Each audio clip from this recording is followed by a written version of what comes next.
The fatal mistake of tycoon-owned airlines is judging a book by its cover. They think they're just trampling over a nobody, completely unaware that they've just pulled the trigger on a devastating crisis that will wipe out millions of dollars. The sound that followed wasn't just a slap. It was something far worse. It was the sound of a grown woman's bare palm, striking another woman's face hard enough to snap her head to the side, inside a pressurized cabin high above Georgia, all under the watchful eyes of 4 VIP passengers. 4 witnesses who would spend the rest of their lives wondering what exactly they had just seen and whether they had done enough to intervene. The flight attendant's name was Vanessa Haynes. She stood there, her hand still suspended in the cabin's recycled air, chest heaving violently. Her eyes burned with the same contempt that had been building up the entire flight for the black woman in the dark, faded hoodie and scuffed shoes, who was standing in the wrong spot in her luxury cabin. Vanessa had just crossed a line she knew damn well she couldn't cross, but she believed Northgate's stature was enough to cover it up. The woman she struck didn't even stumble. She didn't make a sound, nor did she reach up to touch her reddening cheek. She simply stood in the narrow aisle of the first-class cabin, her cheap carry-on bag slung loosely over her shoulder, her wire-rimmed glasses slightly askew. With agonizing slowness, she raised her hand and adjusted them, then let her arm drop back to her side. Then she looked straight at Vanessa. Her expression held no outrage, not a single tear. It was the look of a predator that had patiently waited for years, just for this exact moment when the trap would spring shut.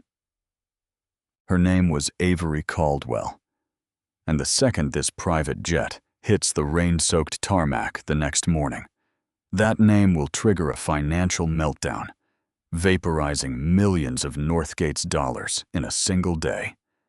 Brutal and unforgettable. The woman they chose to humiliate just so happened to be the one holding the keys to the entire corporation's survival. Pay attention to the carry-on bag. It matters. It was the kind of bag that had not started out worn. It had started out as a well-made piece of soft black canvas with brass hardware, purchased without ceremony from a store in the West End neighborhood of Atlanta years earlier, back when Avery's company had 4 employees and a shared office above a tax preparation service on Cascade Road. The bag had traveled vast distances since then. It had been in conference rooms in Seattle and Singapore and Sao Paulo, but it still looked on any given evening like something a graduate student might carry. And that was exactly the point. But we are getting ahead of ourselves. We are always getting ahead of ourselves with women like Avery Caldwell, because the world has a habit of arriving at the destination before it has understood the journey. The night had started ordinarily enough. A violent weather system had moved up from the Gulf Coast with the kind of speed that makes meteorologists type in all capital letters, and Hartsfield-Jackson had descended into a special kind of chaos that airport regulars recognize immediately. The quiet chaos. Not screaming, not running. Just thousands of people staring at departure boards that are changing too fast to track, and the low ambient sound of mobile phones being unlocked and relocked and unlocked again. Avery had been returning from a weekend in the North Georgia mountains. No staff, no security, no assistant named anyone. This was a rule she had kept since the year the company went public. Since the year the first profile appeared in a financial magazine she had found in a hotel lobby and stared at for a long moment, because the woman in the photograph did not quite look like herself. She traveled alone when she traveled for herself, and she traveled without announcing herself, because she had discovered long ago that there are 2 entirely different versions of every industry. The version you see when people know you are watching, and the version that actually runs the world. She had learned to see the second version, It had made her, over time, extraordinarily good at her work. When her commercial flight evaporated with the rest of the evening's schedule, she opened her phone and booked a seat on the next available private charter, a single business-class seat on a Northgate Aviation Group flight, departing from the executive terminal at the north end of the airport. She had flown Northgate before. She had been quietly evaluating them for months, reading their quarterly reports, running their numbers through her own models, preparing to lead an investment that their board had been privately courting for the better part of a year. She had not told them who she was. She never did. The jet was the kind of aircraft that announces itself through restraint. Charcoal leather seats with brass stitching, lighting the color of old bourbon. A faint smell of sandalwood that probably came from a diffuser hidden somewhere in the galley. 3 other passengers were already aboard when Avery climbed the stairs. A couple in their later years, dressed in the particular way of people who spend money on comfort rather than display. Linen and cashmere, no logos, and a man in a pressed blue blazer with the red face and loose posture of someone who had begun the evening at an airport bar and was continuing it here, a glass of something amber already sweating in his right hand.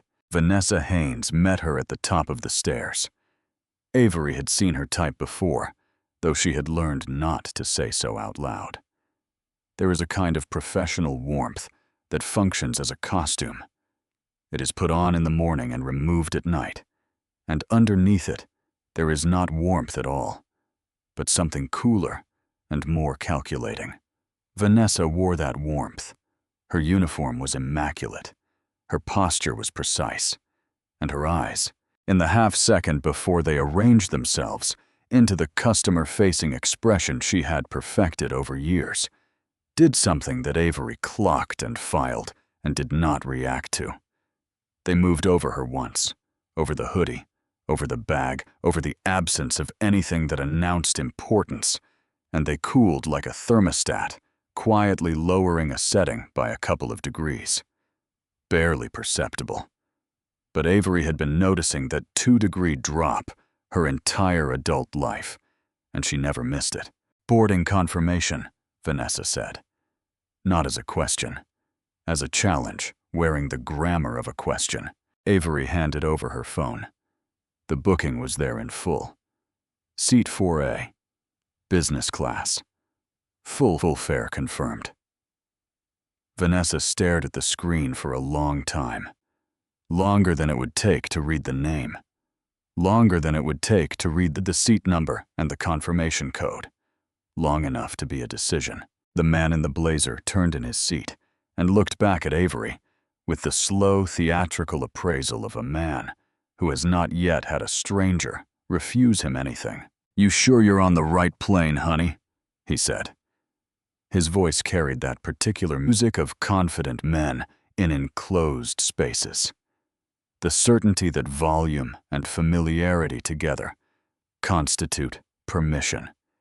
"This isn't the gate for Southwest," he grinned at his own joke. The couple in linen glanced up once and looked back down. Avery did not look at him. She waited for Vanessa. Vanessa handed the phone back and said she would need to make a verification call, and she used the phrase "our records" in a way that suggested Avery's name might not be in them. Avery said nothing. She stood at the top of the stairs with the rain coming inward from behind her, and she waited. And her face was the face of someone with nowhere in particular to be, and nothing in particular to prove. And that stillness, that particular quality of stillness, was the first thing that began to trouble Vanessa in a way she could not immediately name. The call took several minutes. Avery watched the second hand of the cabin clock. She had developed a habit over the years of noticing exactly how long things took. It was the kind of attention that had made her very rich, and which tonight was making a record. Vanessa returned with the expression of a woman who went looking for a problem and arrived at mild disappointment. "Your booking is confirmed," she said, in the tone of someone revealing a technicality. However, We do have a weight and balance concern this evening that requires certain passengers to be repositioned. You'll be seated in the rear of the cabin. Avery looked at her. My seat is 4A. As I said, there is a weight and balance concern. The aircraft has 4 passengers, Avery said, still at the same volume, still with the same face. I'd like to sit in my confirmed seat. Something shifted in Vanessa's jaw. Something very small and very significant. I am going to need you, she said very quietly, very evenly, to cooperate with crew instructions. The man in the blazer made a sound that was not quite a laugh. The couple in linen were the amber lighting hummed. Avery took one step forward.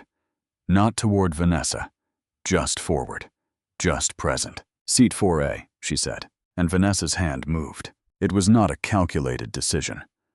That is the most terrifying thing about it. It was entirely automatic. The reflex of a person so completely certain of her own authority that the idea of it being questioned had never been practiced. The slap connected with the left side of Avery's face. The sound it made bounced off the cabin walls and came back changed, as though the space itself had registered a protest. The man in the blazer made a different sound now, sharper. Even he had not expected that. The couple in linen both went rigid in their seats. Avery's glasses moved on her face. She reached up slowly with 2 fingers and moved them back. She did not put her hand to her cheek.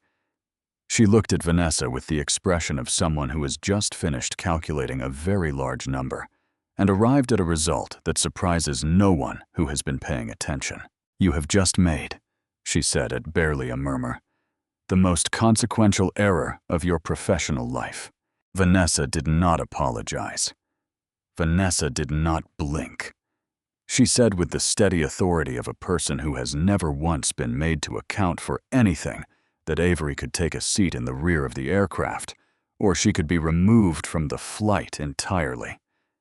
She said it as though the universe ran in her direction, as though years of unremarked small cruelties had confirmed this as fact. One of the overhead lights caught the corner of something at the back of the cabin. A young flight attendant named Sloane Park, standing in the galley entry with a stack of cocktail napkins in her hands, watching. Sloane had been with Northgate for a relatively short time. She watched Vanessa's hand return to her side, and she pressed the cocktail napkins against her own chest like she was holding something in. Avery moved to the rear of the cabin. She sat. She folded her hands in her lap. She looked out the window at the rain coming down across the tarmac in silver curtains. And she breathed the way she had learned to breathe in rooms that wanted her to leave. Slowly, deliberately, in and out, the way her mother had taught her when she was a child and had come home from school with a mark on her report card that said, "Bright but difficult to place." Her mother had taken her face in both hands and said, "You breathe, baby. You breathe, and you remember everything, and later you decide what to do with it." Her mother had worked the overnight shift at a commercial laundry facility for decades and had never once been offered a supervisor's position, despite training every supervisor who held one. She had breathed through all of it. Avery was breathing now, and she was remembering everything. In the galley, Sloane Park set the cocktail napkins down on the counter and opened the passenger manifest on the service tablet. She had been trying to place the woman's face since the moment she appeared at the top of the stairs. There was something about the quality of her stillness, about the way she moved through the humiliation without bending into it, that pressed against Sloane's memory with insistent force. She scrolled through the manifest. She found the name, and then she stood very still with the tablet in her hands and the galley's tiny refrigerator humming beside her. Avery Caldwell. Sloane typed the name into the corporate investor portal accessible on her tablet because Vanessa had once used her login and never logged out. The satellite connection was slow over the weather system. The results loaded in fragments, and when they assembled into a complete picture, Sloane set the tablet flat on the counter and pressed both palms against the cool, stainless steel surface and stared at the far wall of the galley for a long moment before she was able to move again. What she was looking at was a profile she recognized, a name that appeared in quarterly reports she had once skimmed during a financial literacy class she had taken at a community college years earlier.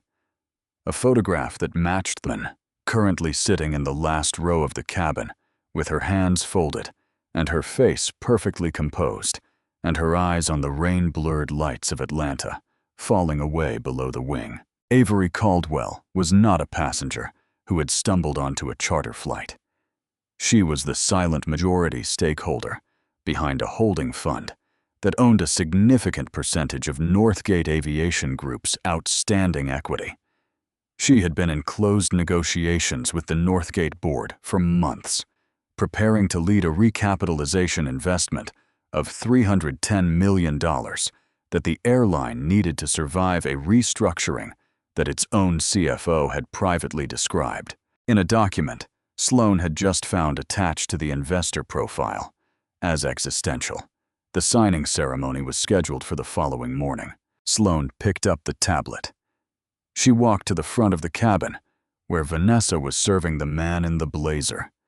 His third drink, with the attentive warmth she deployed for passengers, she had decided to like. Sloane touched her elbow lightly and told her she needed a word. Vanessa turned with the patient expression of someone interrupted at something important. Sloane held out the tablet. She had the investor profile on screen. She said quietly and very carefully, "I think you need to see who is sitting in the back row." Vanessa looked at the tablet. She looked at the photograph. She looked across the cabin at the woman in the dark hoodie sitting in the last row with her face turned toward the window. Then she looked back at the screen and she said, in the measured and utterly decisive tone of a person who has arranged the facts of the world according to a pattern they are not prepared to abandon, "That is not Avery Caldwell." Sloane stared at her. "Avery Caldwell," Vanessa continued, lowering her voice as though Sloane had said something embarrassing, "is one of the most prominent investors in American aviation. She does not travel alone on a budget charter seat in a supermarket hoodie." She glanced once more at the woman in the back of the cabin and then handed the tablet back to Sloane with the precise gesture of someone returning something that has been handed to them incorrectly. "What you have there is a coincidence of names. Let it go." Sloane held the tablet. Her hands were not quite steady. She looked at the photograph again. She looked at the woman in the back row. The profile showed a date of birth. It showed a bio that listed a graduate degree in computer engineering from Georgia Tech. It showed a residential address in the Buckhead neighborhood of Atlanta. It showed the holding fund, the significant equity stake, the $310 million investment. "Vanessa," Sloane said. "The photograph is not our concern," Vanessa said. She turned back toward the front galley. "Set up the descent service. We land soon." Sloane stood in the aisle for a moment that felt considerably longer than it was. The man in the blazer laughed at something the television screen showed him. The couple in linen were both asleep. Avery Caldwell sat in the back row with her hands folded and her eyes still on the window. And Sloane thought she understood for the first time since joining this company the particular quality of that stillness. It was not submission. It was the opposite of submission. It was a woman deciding. Sloane walked back to the galley. She thought about Vanessa's long tenure versus her own shorter one. She thought about her student loan payment. She thought about the other crew members who had been quietly transferred to less desirable routes after filing conduct reports against Vanessa in the prior years.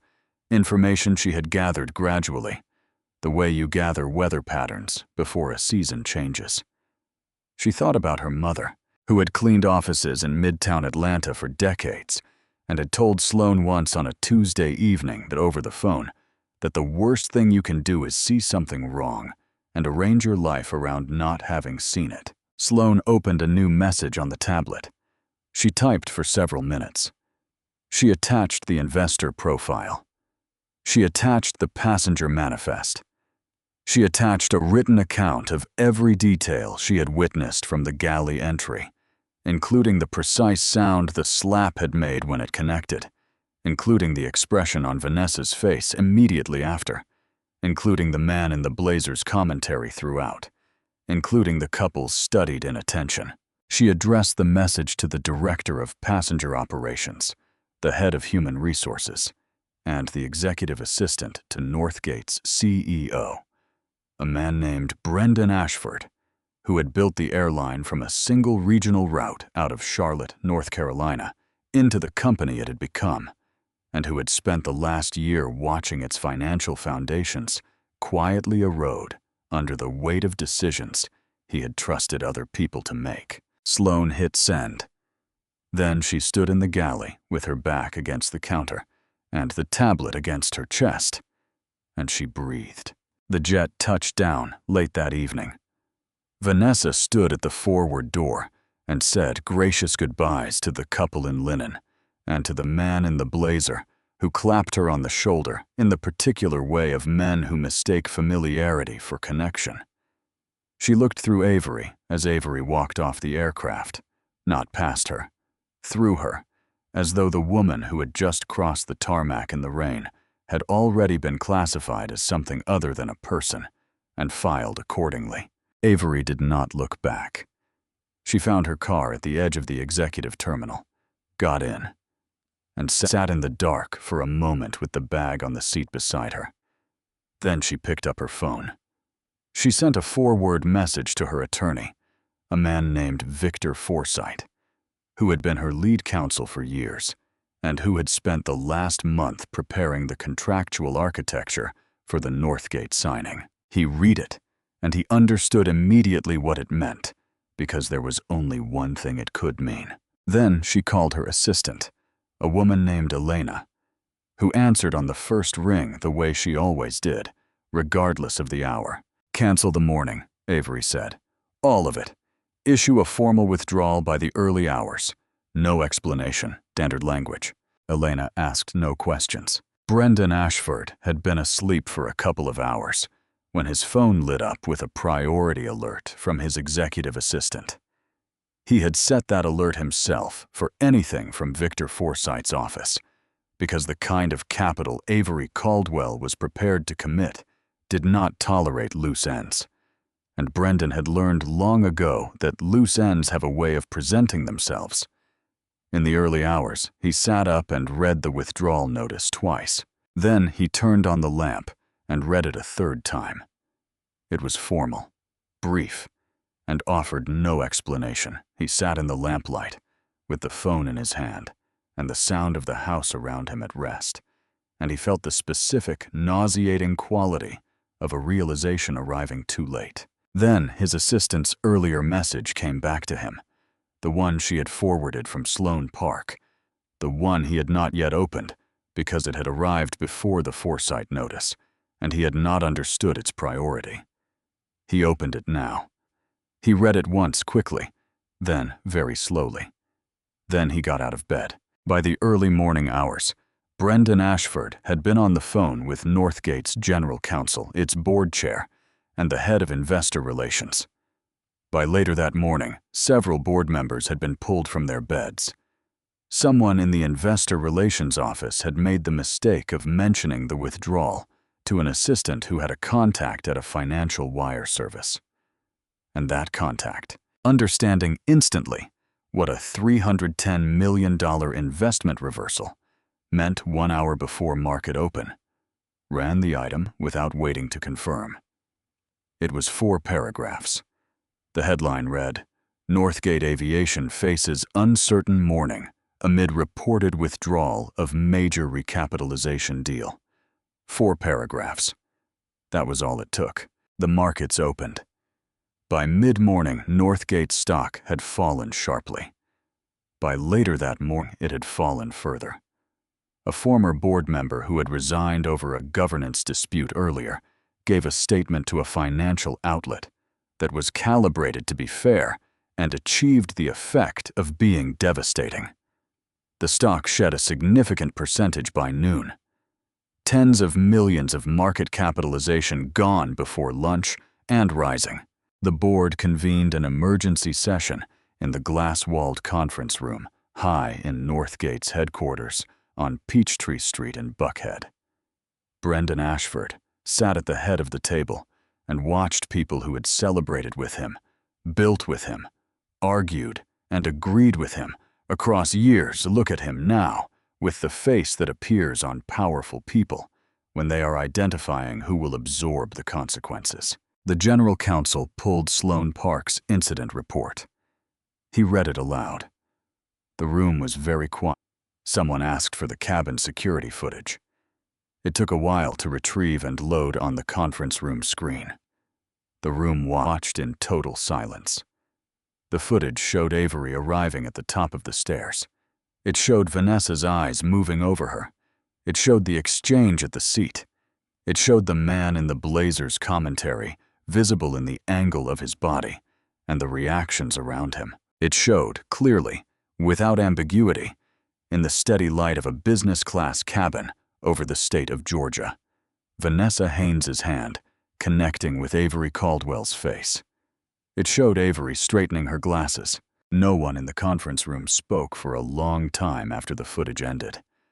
Brendan Ashford looked at the paused image on the screen, the freeze frame on Avery's face in the moment after the slap, her expression perfectly composed, her glasses slightly askew, her hands at her sides.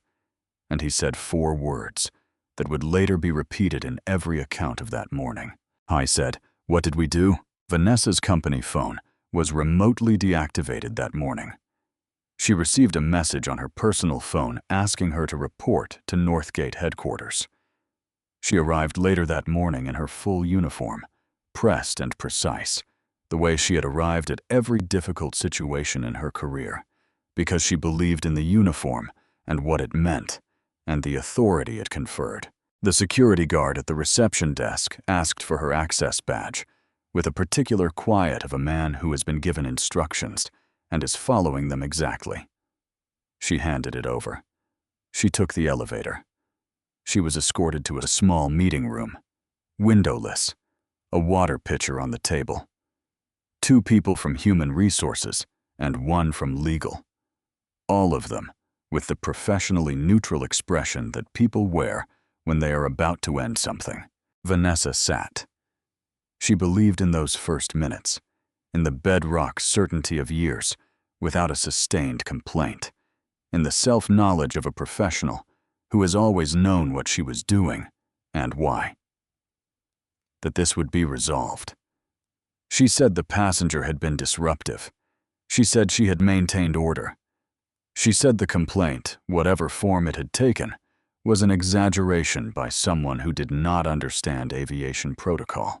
The legal representative opened a folder and slid a printed still from the cabin security footage across the table. Vanessa looked at it. Something happened to her face. Not regret. Not yet. What happened was recognition. The cold, sudden recognition of a person who has believed their entire adult life that the rules which apply to other people do not quite apply to them, and who is confronting for the first time a piece of evidence that has no version of events. She can rearrange into something manageable. She stared at the photograph and she said nothing. Outside, the story was already moving through every channel these stories move through when all the necessary ingredients are present in the right proportions. The cabin footage, sourced partly from Sloan's formal report, partly from the aircraft's own security system, partly from the passenger with the phone in one of the rows, whom no one had noticed recording, had reached the platforms by mid-morning. The public's response was what it always is when the thing that has long been sensed is suddenly made visible, instantaneous and total and louder than anyone was prepared for. Advocacy organizations issued statements. Sponsorship partners issued internal reviews, which in corporate language means, "We are deciding how fast to leave."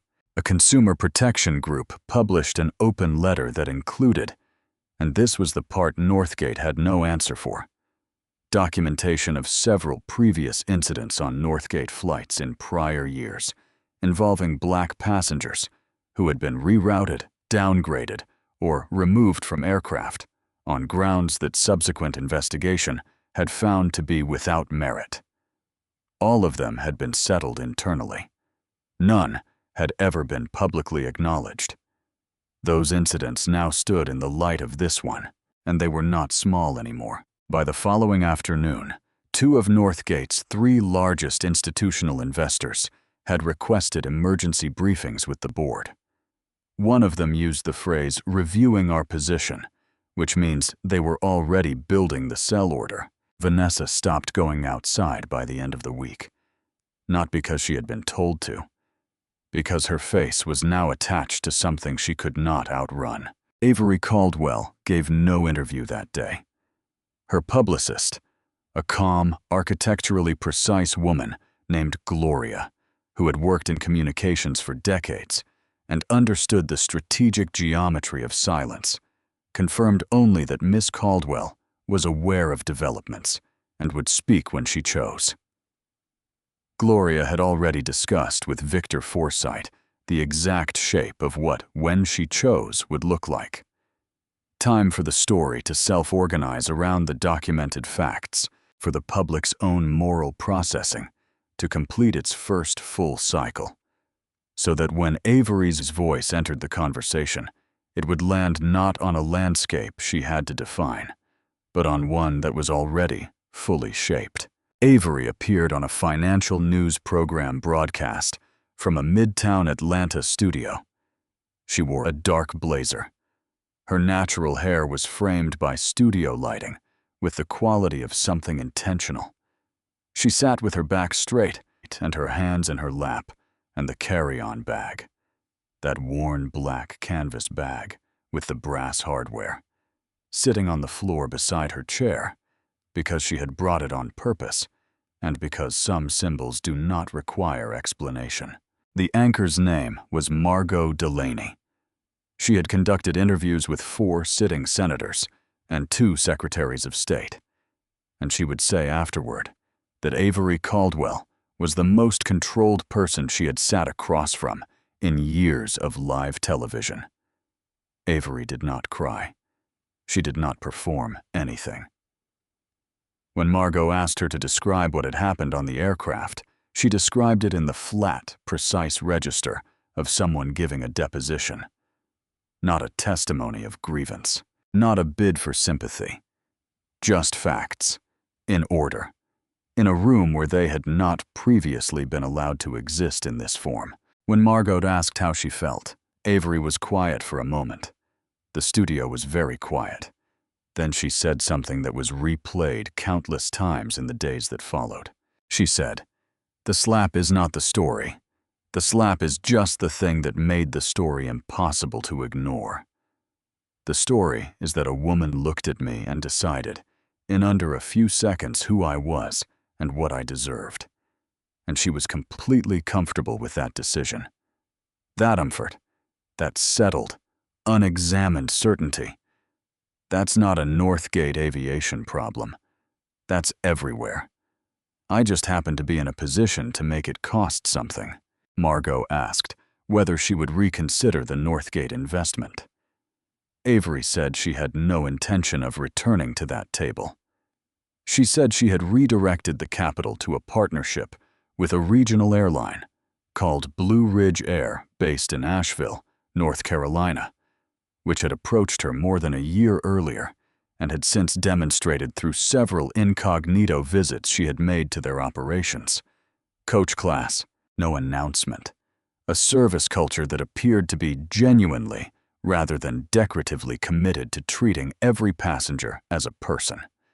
She named conditions she had attached to the investment: mandatory and ongoing dignity of service training at every level, an internal complaint structure that bypassed direct reporting chains, quarterly third-party audits of cabin conduct, and a senior compensation model that included passenger dignity metrics collected anonymously.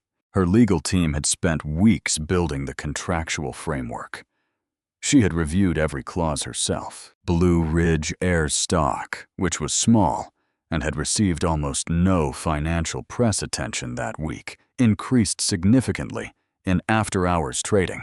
What followed for Northgate was not a single event. It was an unraveling, the kind that begins at one thread and continues until the whole garment has revealed the actual quality of its construction, which is sometimes not what the label claimed. Brendan Ashford submitted his resignation days after the incident. His letter said he wanted to spend time with family.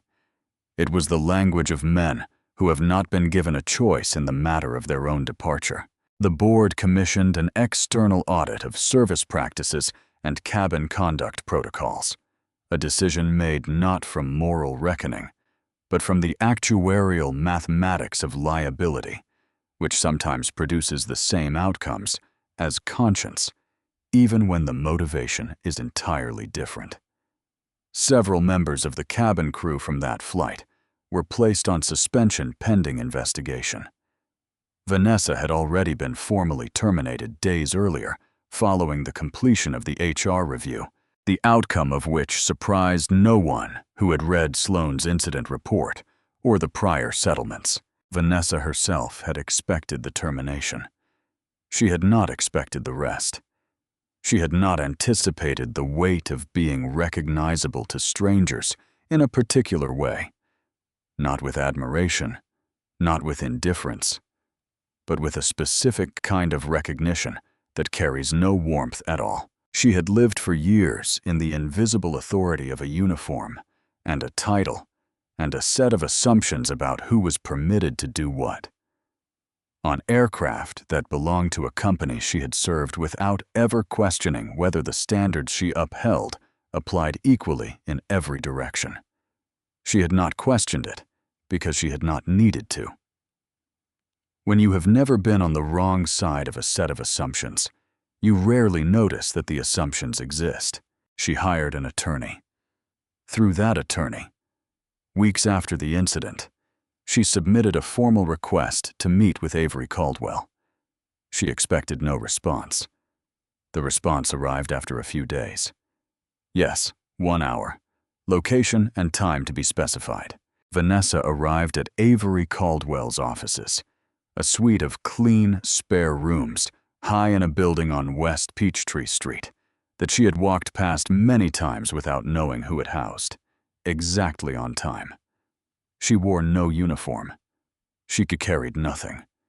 She had spent days preparing a statement and had deleted all of it the night before because none of it had survived contact with the honest part of herself that kept asking, "But is it actually true?" An assistant led her to a small conference room. Avery was already seated, a cup of coffee on the table in front of her, the worn black canvas bag on the floor beside her chair. Vanessa had not noticed the bag on the aircraft. She had noticed the hoodie, the glasses, the absence of everything that signals importance, and she had made her determination in the first few seconds and had not revisited it. She noticed the bag now. She could not have explained why it made her feel the thing she felt looking at it. She sat. She looked at her hands. She said she was sorry. She said she had not known who Avery was. She said it that way, as an explanation, as a door she was trying to open toward absolution, and she heard it fall flat in the room the moment it left her mouth. She heard it land wrong. She could see it landing wrong on Avery's face, and she felt for the first time in all of it the argument she had been making to herself beginning to fail from the inside. Avery set her coffee down. She said, "That's it. That is the exact thing. You didn't know who I was." She said it back to Vanessa without inflection, turning it over so they could both see what it actually was. "That's your explanation. That's what you think changes things. That's the version of this where you're not responsible. Vanessa opened her mouth. Avery continued. You made a decision about who I was before I said a word. You made it in the time it took you to look at me once, and you made that decision based on what I looked like and what you assumed that meant. And you were so sure, not a little sure, not probably sure, completely, comfortably sure, that you acted on it without a moment's hesitation. You did not even consider the possibility that you were wrong. She paused. The room was very still. I have sat in rooms my entire adult life and had people look at me the way you looked at me at the top of those stairs. Teachers, hiring managers, loan officers, investors. People who read my resume and formed a picture in their head that I didn't match when I walked in the door. I have had my ideas explained back to me by people who knew those ideas were mine. I have had my achievements credited to other people in rooms full of witnesses who said nothing. I absorbed all of it, because the cost of naming it every single time was too high for one person to pay. She looked at Vanessa steadily. But you were on a camera, and I was carrying enough equity in your company to decide its future, and those things together have made it possible for this to cost something. Not for me. She said it quietly. For the next woman who walks up those stairs with the wrong kind of bag. Vanessa was crying. The tears had come without any plan or performance somewhere during the second silence, and she had not stopped them because there was nothing left in her to arrange into composure. She was crying in the specific way of someone who has been certain their entire life and is discovering in this small room with the afternoon light coming through the glass that certainty is not the same as correctness, and that the difference between them is sometimes everything. Can you forgive me? She asked. The words broke in the middle. Avery looked at her for a long moment. Not coldly, not warmly. The way you look at something true. I don't know yet, she said. That's the honest answer. I genuinely don't know. She stood. What you do next matters more than what I decide today. And that's not me withholding something from you. That's just the truth about how any of this actually works. She picked up the bag from beside the chair. She walked out of the room. Vanessa stayed in her chair for a long time after the door closed, the way a person stays in a seat when movement has not yet reassembled itself into a viable option. Then she stood. She rode down many floors in the elevator. She walked through the lobby and out through the revolving door into a West Peachtree Street afternoon that was entirely indifferent to her presence. The anonymity of it, the city going about its business as though she were not there, felt nothing like the invisibility she had spent her whole career avoiding. It felt like a sentence, the kind that does not have a stated end date. Avery did not return to the Northgate table. That was clear in the formal communications from Victor Forsythe's office, in the financial press coverage, in the way the story settled into history. What she did instead was move on Blue Ridge Air with precision and speed, signing the first tranches of the investment in a conference room in a building in Asheville, North Carolina, that looked nothing like Northgate's glass tower on Peachtree Street. That smelled of coffee and old carpet, and the specific functional atmosphere of a company that has not spent its money on impression management. She attached to that investment something that had never quite been attached to an airline deal in this particular form. A living document called the Dignity Standard. It was dozens of pages of contractual obligation, covering every tier of passenger interaction from initial booking to deplaning. It included the third-party audits, the anonymous dignity surveys, the restructured complaint channels, the compensation provisions. Her legal team had argued that the document was unprecedented in its scope. She had said that was the point. Sloane Park received a call from Avery's assistant, Elena, weeks after the night on the Northgate jet. The call was brief and direct and invited Sloan to interview for a newly created position at Blue Ridge Air, Director of Cabin Culture and Passenger Dignity, jointly funded by the Caldwell Investment and a newly established foundation Avery had endowed the previous year. The interview lasted a good while. Avery asked Sloan one question that she spent more time on than any other. Why had she sent the incident report after being told directly by a superior not to pursue it? Sloan thought about the question for a moment that felt longer than it probably was. Then she said, "Because I knew what I had seen was real, and I knew that if I went to sleep that night without writing it down, I would wake up the next morning, and I would have to decide what kind of person I was going to be for the rest of my career. And I had already decided." Avery nodded. She did not ask any further questions on that subject. The offer came the next morning. Sloan accepted it before lunch.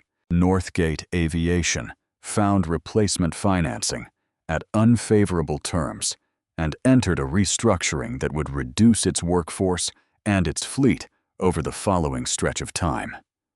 A new CEO arrived with a mandate for cultural transformation and the particular kind of energy that new CEOs bring when they have been handed a broken thing and told to fix it without too much disruption to the existing structure, which is like being handed a cracked foundation and asked to add floors. Some progress was made. Some of it was genuine. The work was slow and unglamorous and largely invisible to the people who had already moved on to other stories. Vanessa found work, eventually, in a role that had nothing to do with aviation, in a city that was not Atlanta, and she did the work quietly and without announcements, the way a person does when they are no longer certain that their judgment can be trusted and are trying to build that certainty again on a different foundation than the one that had failed. Whether she was succeeding was a question she could not answer on most mornings. What she could say, the one thing she had come to be certain of, was that she was asking it. She was asking it every day, which was more than she had ever done before. Avery spoke at the opening of a technology and engineering mentorship center in the Vine City neighborhood of Atlanta, in the same part of the city where she had grown up, watching her mother leave the house in the pre-dawn dark to catch the bus to the laundry facility on the other side of the city. She stood at a podium without notes in a room full of young people who were working very hard to get somewhere and who needed someone to stand in front of them who had made the journey and could describe it honestly. She said that power, real power, not the kind borrowed from a uniform or a title or a set of unexamined assumptions about who belongs where, comes from knowing with certainty who you are, even while a room is doing its considerable best to convince you otherwise. She said it takes most of a life to learn that. She said it is worth every year of the learning. She stepped back from the podium. In the hallway outside, Elena was waiting with the bag and her coat and coffee at exactly the right temperature. They walked out the back of the building and into the quiet afternoon, and neither of them spoke for the first block, because Elena understood the way she understood most things about this woman. That the space after a speech required a particular kind of respect. That Avery was always returning from somewhere it took a moment to return from, and that the moment needed to be given. The car moved through Vine City's streets. Through the window, Avery watched a school letting out across from a beauty supply shop. Children spilling down the steps in the late afternoon light. A woman in scrubs at a bus stop, with her eyes closed and her head tilted very slightly back, catching a few seconds of sun between one thing and the next. The practiced posture of someone who has learned to rest wherever the day offers it. Avery watched her until the car turned and she was gone. She thought about every woman who had absorbed a version of what had happened on that jet, and had never gotten a camera, never held a significant percentage of anything, never had a victor foresight at the other end of a forward message. The ones who had taken it and straightened their glasses and gone back to work and never been asked what it cost them. She thought about what she owed them, not abstractly, specifically, in the form of changed contracts and audited cabins and scholarship funds, and a seat at a table that had taken her decades to earn. She thought, do not waste it. Do not sit quietly in what cost you this much to build. Use it exactly and in the direction of the clearest truth available, that every person who walks through a door, at any hour, in any kind of bag, deserves to be seen as a person first, before they have proven a single thing, before they have been verified, cross-checked, confirmed in a system, or photographed by a stranger with a phone. The idea is not new. It is actually very old. We simply keep forgetting it. And the cost of the forgetting keeps falling on the same people. And every so often, something happens that makes the forgetting impossible to sustain for a little while. She hoped this was one of those times. She believed, with a particular brand of earned, unromantic optimism that belongs to people who have watched things change slowly and know exactly what slow change looks like up close, that it was. The car continued moving through the city. Outside, Atlanta carried on, with an ordinary evening like any other, with its cruelties and its healings, with its settled certainties and its impending awakenings, with its own Vanessas, Sloanes, and Averys. All of them are in motion, all of them are deciding, in ways they perhaps cannot yet name, what kind of people they are going to become. Because in the end, each of them carries a silent battle that the person next to them knows nothing about. Avery understood that a person's greatest value lies not in how high they stand, but in how they use that position to lift others up. Great change always begins with quiet shifts. So do not stay silent in the face of small injustices, and do not waste the seats you have worked so hard to earn. Be the one who opens doors, not the one who bolts them shut. If this story touched something within you, not because of how it ends, but because you recognized someone familiar or even yourself in its pages, please do not keep it to yourself. Take action today by sharing this story with someone who needs a little more courage, someone who needs to know they are not alone in the cabin of their life. And now pause for a moment and chat with me in the comments section below. Have you ever been in that cabin? Which seat were you in? And how did you choose to step through that door? Please share your story, because every voice deserves to be heard, and I will read every single comment.